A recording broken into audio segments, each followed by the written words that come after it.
नमस्कार। हम सभी लोग व्यू नाउ से हैं और हम सभी लोगों ने पार्टिकल परचेज किए हुए हैं। हम सभी लोगों को समय पे रेंट भी आ रहा था। जब तक ईडी की कार्रवाई शुरू हुई जैसे ही, तो हम लोगों का रेंट आना बंद हो गया। हम सभी लोग मानसिक रूप से इसलिए परेशान हैं क्योंकि हम लोगों का रेंट आना अब बंद हो गया है। हम सभी लोगों ने पैसे का व्यवस्था करके पार्टिकल परचेज करें और 18% जीएसटी के साथ देके हम लोगों ने पार्टिकल परचेज करें।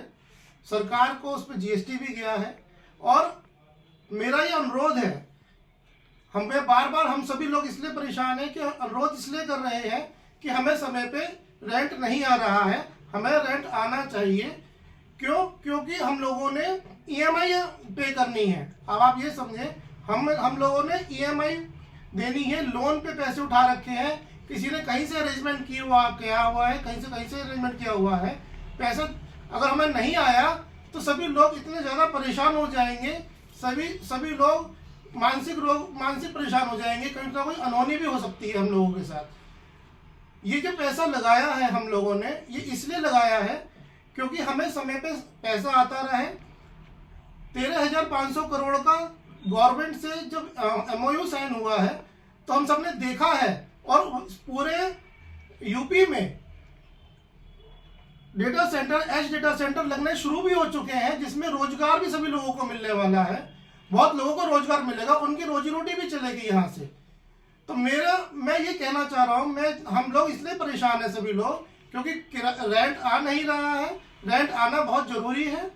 क्यों जरूरी है? क्योंकि किसी का, हमारे यहाँ पे किसी के फीस जा रही है बच्चों की, किसी के घर में कोई परेशानी है, किसी के घर में मदर बीमार है, उसका खर्चा जाना है, हॉस्पिटल का खर्चा जाना है, किसी की फीस जानी है, किसी का घर में खर्चा चल रहा है, घर का खर्चा चल रहा है, वो कुछ भी नहीं चल पा रहा है। क्यों नहीं चल पा रहा है? क्योंकि हमें रेंट समय पर नहीं आ रहा है। जब से ईडी की कार्रवाई शुरू हुई है तब से रेंट नहीं आ रहा है। उससे पहले हम सभी के पास समय पर रेंट आ रहा था। 17 अक्टूबर को ये हुआ है शुरू, उससे पहले सभी से रेंट टाइम पे आ रहा था और 17 अक्टूबर के बाद से हमें किसी के पास भी रेंट नहीं आ रहा है।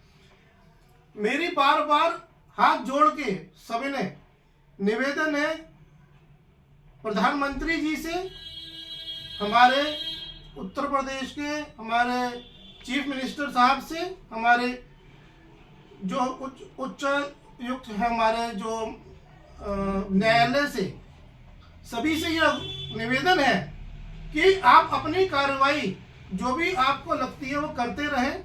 ईडी अपनी कार्रवाई समय पर करती रहे, हमें उससे कोई वो नहीं है, लेकिन हम सभी का रेंट हमें सभी पे मिलता रहे, जिससे कि हम अपने घर का खर्चा, अपने बच्चों की फीस, बच्चों को घर में जो हमारे हॉस्पिटलाइज्ड है उनका खर्चा वो समय पे जाता रहे, जिससे कि हमारा सुचारू रूप से घर चल पाए। क्योंकि अगर ऐसा ना हुआ तो कुछ ना कुछ अनहोनी भी हो सकती है। सभी लोग मानसिक तौर पे बहुत परेशान हैं क्योंकि सभी ने पैसा कहीं ना कहीं मैनेज करके पार्टिकल परचेज किए हुए हैं। तो मेरा अनुरोध है सभी से, प्लीज इस पर ध्यान दें। धन्यवाद।